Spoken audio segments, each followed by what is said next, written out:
Titans Ed here, back to do another video review. This time I'm going to be reviewing Transformers Combiner Wars Leader Class Ultra Magnus with Minimus Ambus. Oh my god, that is tiny comparatively.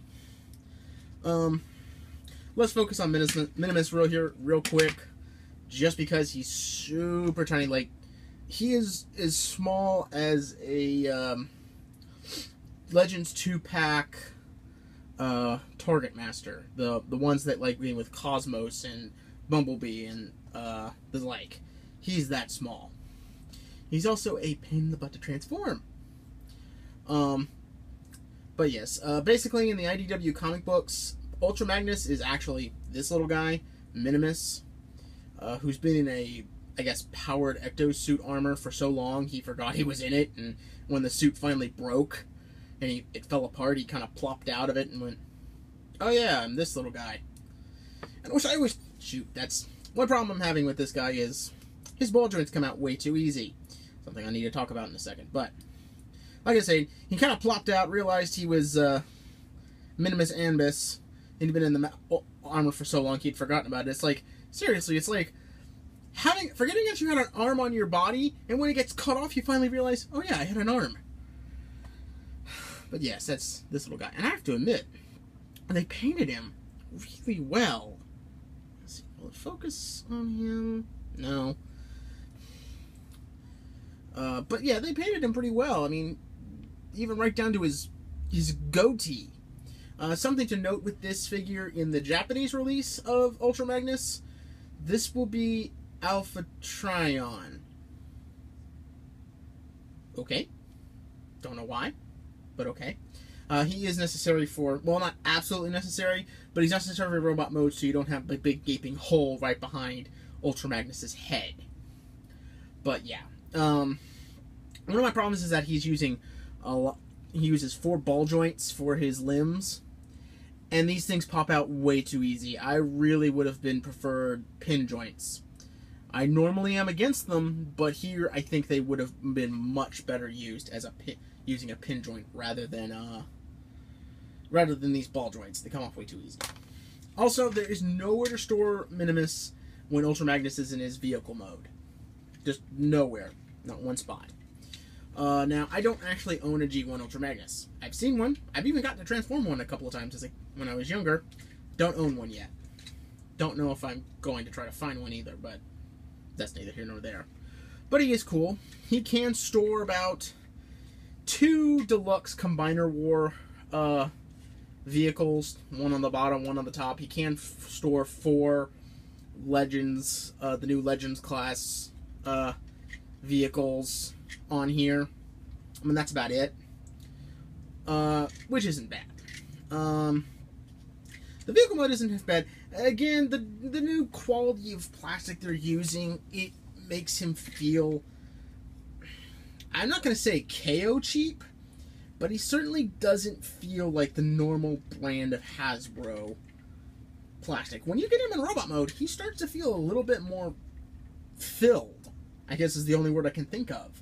It doesn't feel quite as hollow in most places.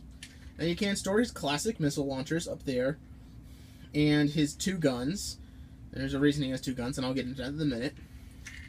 I think my only complaint about the mold overall is the missiles. I realize they're IDW, and that's popular right now. Really would have preferred the more classic 1 missile launcher on both sides. I like these, but they remind me too much of the Fan Project upgrade set for the Fan Projects armor that was created for Classics Ultra Magnus some years back, which I actually have the Shadow Commander version of that, and really should do a review someday of that. But other than that, you could store his guns up here. The only reason I choose to store them down here is that they're not shooting directly into the missile launcher then. This way, if he wants to use them, they're actually shooting at something. So, yeah.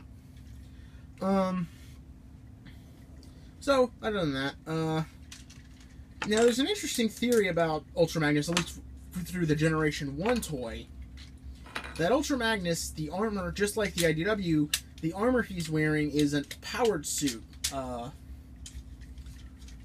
that he wears.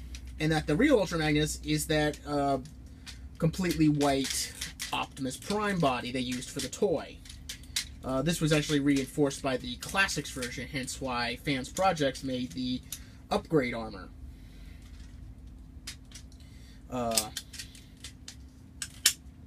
Which is pretty cool. And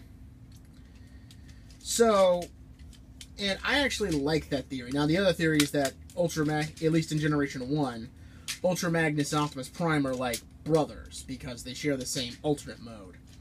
I'm not sure I fully support the idea. If it was stated in the Generation 1 cartoon or comics, I probably would have been okay with that, but that was never directly stated, so nah. I will say I do love this toy for a couple of reasons. Now, put up the pylons, leave that like this. Now, the last part of this transformation is opening up the chest, flip up the head. Now, you could just close everything back up and be done with it, but Minimus can sit in here. But before we do that, I have to admit, although nothing is painted, they did do a good job at least trying to make that look like an actual cockpit with, like, levers and pedals. The only problem is that Minimus, he doesn't actually sit. Like, he doesn't sit like this. He sits like that. Now, obviously, I don't build mechs, and I don't know how this armor works exactly, but it seems like if I was stuck sitting like that, would do some damage to the body after a while. It just seems like it's a poor way to sit. And the other problem is fitting in the legs into their slots, because it's a tight fit, and because this uses a sort of slot and slider device to hold the legs together in vehicle mode, one leg is just ever so slightly wider than the other, which gets it hard to get it in and hard to get it back out. But once you get that in, you can actually line up. Oh, I wish I could do this on camera, but you can line up Minimus with his control handles. And yeah, and this is what I'm talking about. He's not really sitting so much as he's kind of standing with his knees at an angle. You know, he doesn't have his backside sitting directly on the seat provided. So, yeah. Although I've never actually tried. Could you, in theory? Nah, I'm not going to bother, because getting it back out and in is just a pain in the butt, and I don't need this video that long. So, yeah. And then you just close up this, close up that, and that. Oh, and flip that part down. Yeah. And surprisingly, despite Ultra Magnus' real head being stuck on a stem from Minimus, it still turns.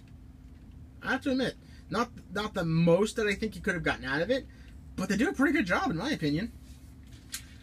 Now, before I put the classic missile launchers on his shoulders, I need to get the elephant out of the room. Ever since animated Ultra Magnus, every Magnus needs to come with a hammer. Either a Magnus hammer or some other kind of hammer. And this is achieved through those two guns and his shoulder missiles. And it looks like this. Now, don't get me wrong. I kind of like this as just the hammer. I don't know why they had to add the second gun to make it long, because his hands don't move in the right way to actually make that effective. I do use this now. I would demonstrate it, but because he has opening and closing hands, but because the pins were so incredibly weak when they put them in, he can't hold his guns worth crap. So, yeah.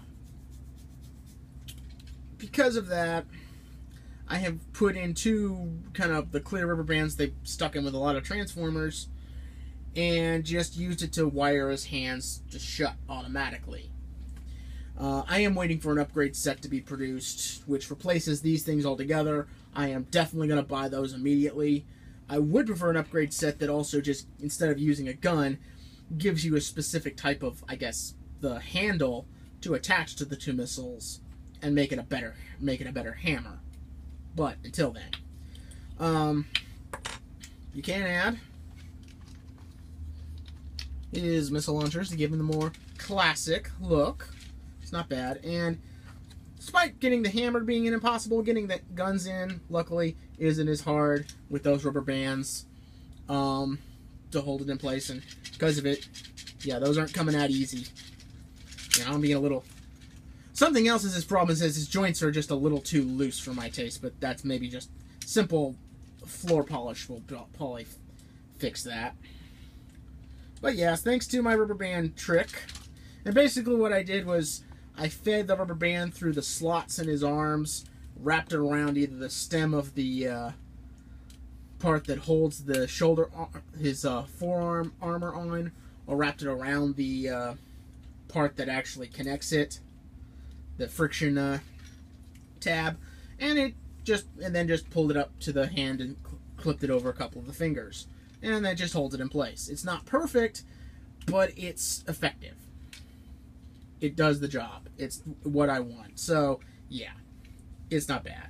Like I said, it's a pain to get the hammer in because you gotta put the hammer in past here for that groove to fit around it, so the hammer doesn't move around too much when he's holding it. Again, we just need a third-party set to come in and replace the arms altogether. They're not that hard. They're on mushroom pegs, so it wouldn't be that hard to replace them. But other than that, this is an excellent figure in my opinion. I definitely recommend this as a pickup for another Combined War Leader that should be picked up. And for some future thoughts about this, I'd say this mold would make a great Power Masters Optimus Prime. You just need a remold. It would need some extensive remolding, but how much would it be cool would it be if Minimus Ambus there became the new God Jiron? Or is it God Jiron? I think the Japanese it was God Jiron. In America it was Haikyuu. So yeah. But still, pretty awesome figure. Highly recommend it. Until next time, this is TideZed saying I'll see ya when I see ya.